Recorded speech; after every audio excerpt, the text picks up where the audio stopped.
On this episode of the Ministry of Motion Pictures podcast. What the church's idea of a faith-based film and what the reality is about what the real struggles are and what people are actually going through are much different, right? So it's great to watch a Hallmark or a feel-good Sunday film for the whole family, which I love, and we grew up doing that. But then there's something else when you can actually talk on a real level with things you don't always want to talk about. We're on a mission from God. My guests in this episode are the filmmaking duo of Rafael Kalamat and Jason Barbeck. Both are actors, writers, directors, and producers. And together they formed a production company called The Real Deal Guys and produced their first feature film, Adam's Testament. Rafael and Jason are also the organizers of the Canadian International Faith and Family Film Festival, known as CIFF, which I spoke with them about in the previous episode. In this episode, Rafael and Jason talk about the realities of producing films for the Christian marketplace. And in spite of the struggles, these two filmmakers face the challenges with joy and expectation, and I think you're going to be inspired.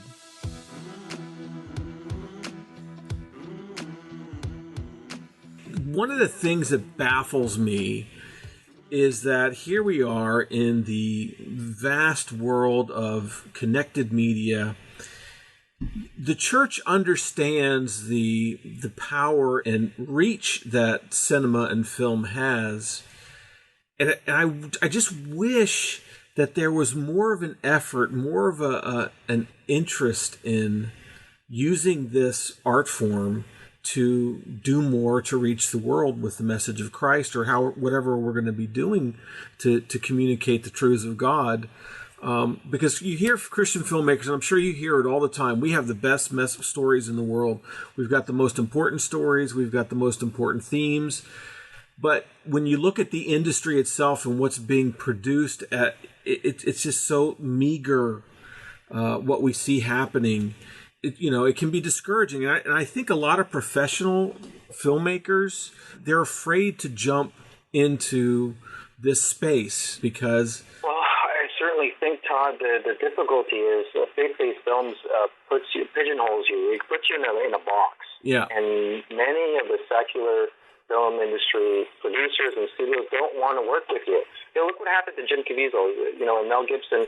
Was one of the biggest box office hits internationally, and then it came to the U.S. But at first it was an international hit because no theater chain wanted to touch Passion of the Christ. And then afterwards, Jim Caviezel didn't work for 6 to 7 years. Mm-hmm.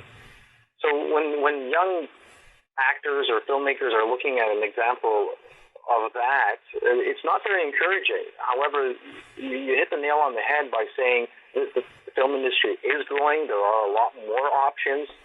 There's ways to do it, and the church needs to receive these films. It needs to help out in the fact that their congregation can make a big difference on getting people out to the theater, or could invite these type of films into their theater. Now, the problem within the church, Todd, is that it's a denomination-based acceptance. If there is a film that has more of a Catholic curve to it, and it's a little bit more lean towards that, a Baptist church doesn't want to support that. Yeah. So, really, we need to tear down the walls. Again, there's a big Jesus movement happening in the U.S. right now. I'm hoping it spills over to Canada, where it is Christ-centric. It's more about Judeo-Christian values. We start looking at Scripture more and family values and kingdom values, and we don't put a line in front of us just because a person's a different denomination. Yeah. Two things that are happening. One is the church. They tend to preach down and talk down to the youth, so they're losing the youth.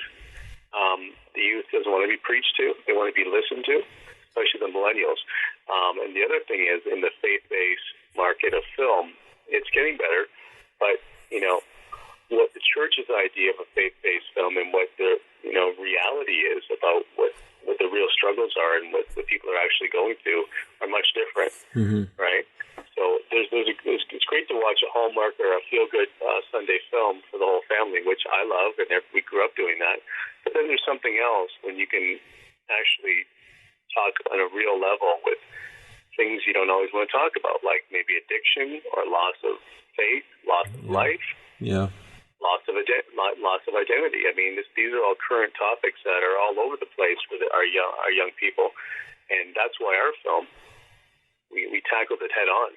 It's all about those issues, and this is what kind of scared people off in 2015, 16 when we were starting to do this. They didn't know how to accept it because when you heard the term faith-based, it certainly wasn't our film. Ours was much darker, even though it has a Dove seal of approval. There's no blood, there's no swearing, there's no sex, there's no violence. There's just a psychological element that throws people, because we're talking about angels and demons and spiritual warfare.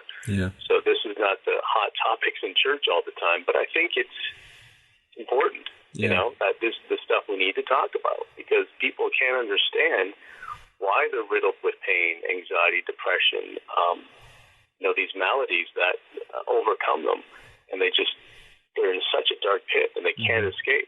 So they lean on drugs, alcohol, whatever they lean on, and this is how you can reach them, through the word.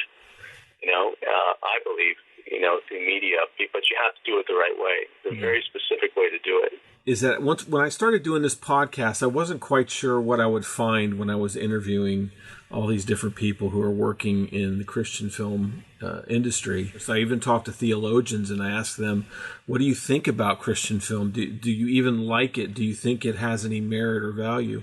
And I'm finding a lot of really solid theologians are very interested in what we're doing as Christian artists.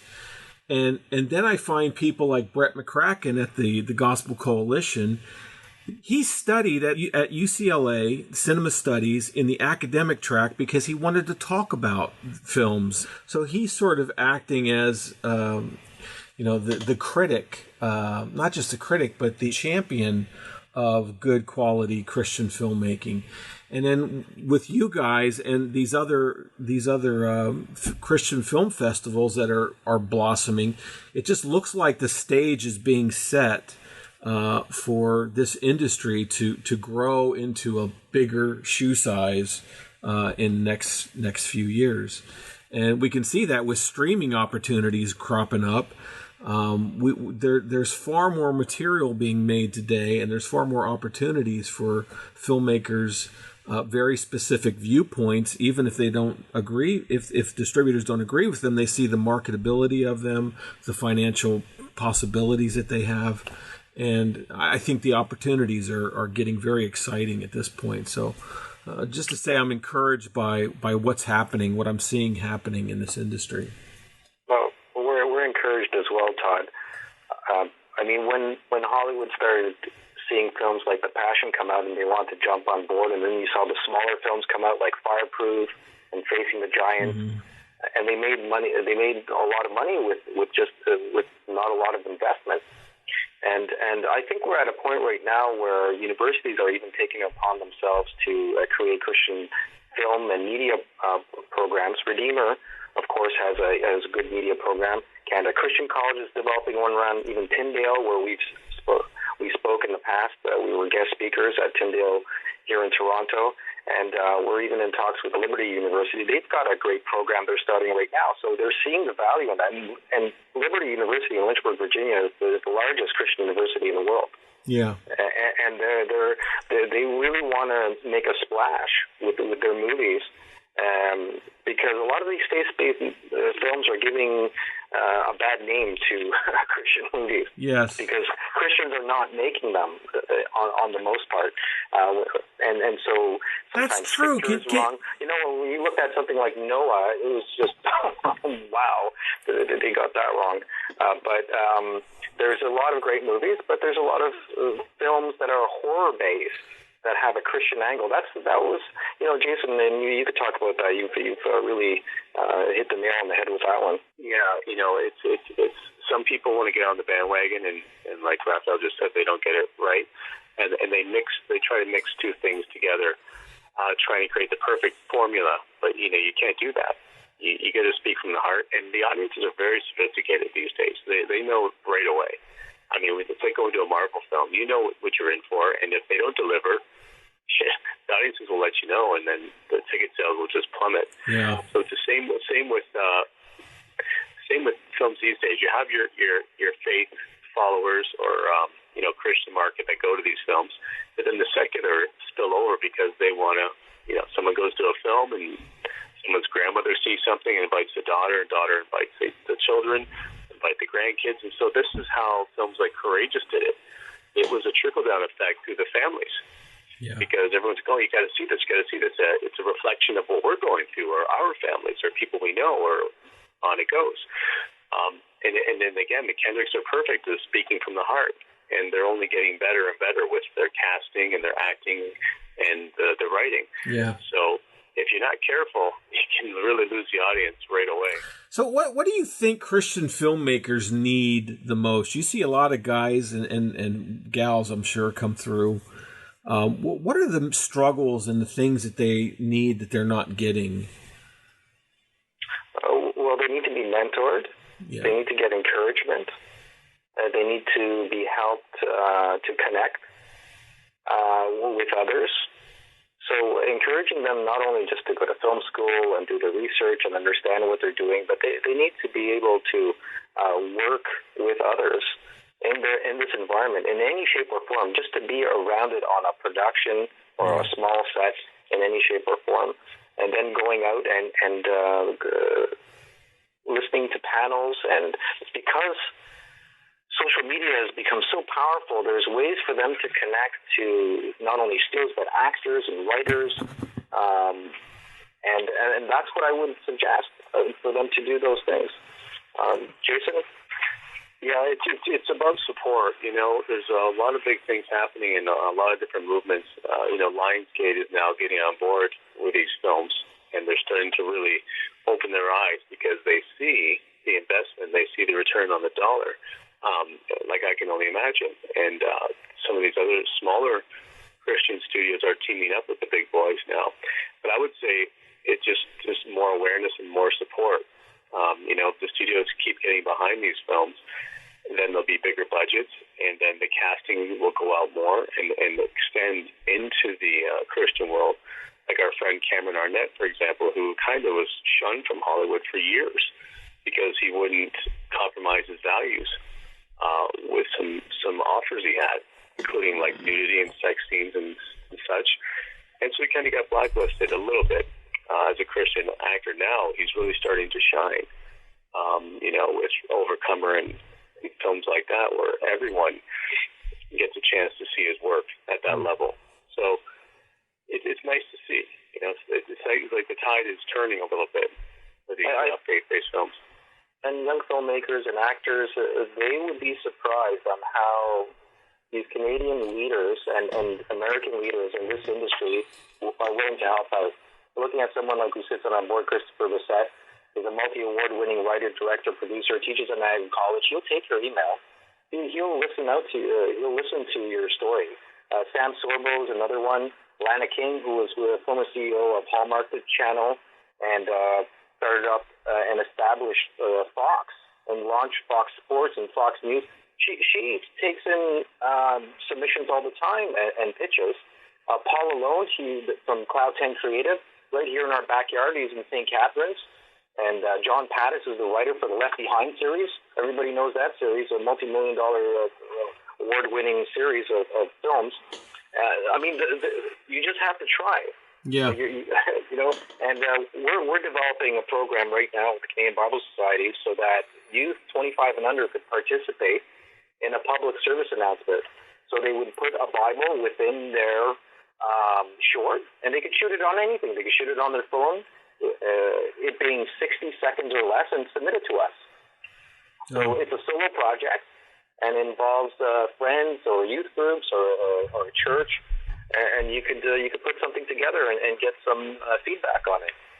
Do you find that Christian filmmakers have to wear more hats than other independent filmmakers just because there's not that support that you were talking about?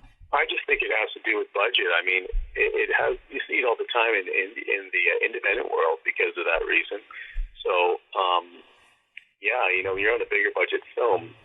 Each department is like 5 deep, and they have budgets to bring in all kinds of crews and set decks and location scouts and craft services. You know, when you get to the indie level, like what we did, we shot for under $275.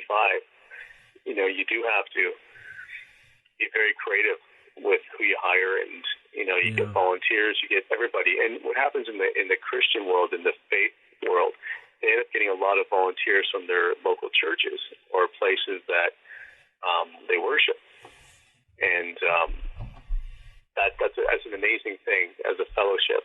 But as you know, you have to be a craftsman to work in film, and if you're not a craftsman, then it's going to show in the end product.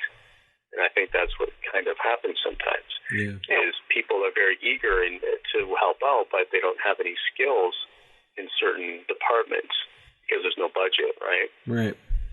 Yeah, I mean, I see this even in professional production where there's a need for things to get done, and so you begin dropping your standards to accept somebody who's probably not the most qualified person for the job, but they're a warm body that's going to get something done. And I was been very interested in the French New Wave movement, because it seems like those guys, Godard and Truffaut and René, they look like they're guerrilla filmmakers, but they actually had quite a bit of support that we don't often find among, especially in the Christian film world today. Because they had funding from the governments. There was a lot of producers and support personnel that were available within that industry. You know, it's not quite as organized in the Christian film world from my vantage point. You know, we talk about we need to encourage the Christian filmmakers. We also need to encourage accountants and production support people. And you know, I'm a big fan of theater from my theater background, and you know, so that's something you don't get a lot of is rehearsal. So I'd always say to people, you know, try to get it on its feet as soon as possible. Block stuff out, get a rehearsal happening. So once you do your table read, just start really digging into the script, and and just try to rehearse with as many people as you can. So then come the day of your, 15 or 12 days of shooting, you're not going to be up against a wall where you're forced to accept, you know, well, that's all the time we have. We got to move on now. Yeah. And then you're stuck with whatever you have. Yeah. Jason, you talk about performance. It's so important to be able to get good talent. There's a lot of people out there who are not known, but they're amazing talents. You know, even if you have a small production, the keys on set, be it wardrobe, sound, camera, all of those people you're able to get even on a non-union production. You can get them on permit and let everybody else fall underneath them, but let the keys on set be professionals. And we had a few actors that needed work on our film, and we had some of the veterans, like Nick Mancuso, who played the devil in our film, work with the actors. And so that was really important. Pre-production, and there's the actual shooting dates, and there's post-production, and then everybody runs out of budget for P&A. Yeah. Or these days, it's more on the marketing side of things and distribution. But you need to get your film out there. Yeah, for sure. You know? And so that's really important. But it all starts with writing, as you well know, Todd. Yeah. Right? You know, Jason introduced me to Blake Snyder, Save the Cat, and that saved my life. He has a lot of best-selling books and sort of the standard in the film industry in California. Yeah. And for those people who don't know who he is, he's acclaimed to put in a formula, like a beat sheet, writing everything down, knowing the different parts, and dividing it into Act 1, 2, and 3. We're currently working on a Aboriginal co-pro. Here in Toronto, we want to shoot out in Hamilton, and we're working on that very hard. And you know, without the writing, without the good ideas, and then getting people to sign agreements and letters of intent, so all of these things need to be taught to young filmmakers. Yeah, because there's just so much you can learn in school. You need the real practical life experience. There's only a few filmmakers, even in Hollywood, who come to mind who I think have that ability to grasp the scope of all that work and attention to detail. You know, one is Kubrick. You know, Kubrick was his own machine, but you have to be a machine if you're going to be in this industry. I don't think we're going to reinvent the wheel when it comes to the formula of filmmaking. And so studying what, we're standing on the shoulders of giants. And so we need to remember that, and we need to use what 150, or I should say 120 years of filmmaking has given us, and that methodology and that experience, and then honing in on it. Yeah. So, I mean, what you guys are doing is really important, and I applaud you for taking the extra time. I mean, you guys are not only wanting to be filmmakers, you're now taking on the scope of running a festival, and I can't even imagine the amount of work that entails. Yeah, it's pretty crazy. We realize now at year 3 that, we've always sort of realized this because we come from the world of film, that you have to have a team because you're only as strong as your weakest link. And, if there's only 2 of us, then we become the weakest links because there's not enough of us to go around. You just can't wear all the hats. You really can't. Yeah. And you have to, bring people together. But you have to vet them properly and make sure that they're as passionate as you are, and they really want to be in that space, because it is a very specific space to be in. And it's a fun space. It really is. If you love film, if you love festivals, and if you love uplifting, redemptive films, this is the perfect place to be. And that's why we're reaching out to churches. We want to bring our festival to you, to the churches, to youth groups, to education, facilities, anywhere where people will gather and want to watch a film. Lots of them with Bible studies to talk about it, good Q&A afterward. That's why we're here, to bring these films to the masses. So if you can't get to us, we'll find a way to get to you. Well, God bless you guys, and Godspeed to your efforts, and hopefully I'll get out there next year with a film. And again, thank you guys for doing what you're doing and fighting the good fight. Todd, thank you as well. I mean, you're putting on a strong emphasis on nurturing us by giving us a platform to speak about what we do. So thank you for giving us a voice, because there's not enough places for us to talk about this. So kudos to you. In our next episode, Dr. Gary Bedinson from Lancaster University is going to be with me to talk about the new Hollywood cinema of the late 60s and early 70s, an era of film populated by filmmakers such as Sidney Lumet, Richard Donner, Hal Ashby, Francis Ford Coppola, Roman Polanski, and many others. This is going to be a fascinating look into a recent and revolutionary era of cinema history that we don't hear very much about. Thank you for joining me on the Ministry of Motion Pictures podcast. You'll find show notes and more information about us at ministryofmotionpictures.org.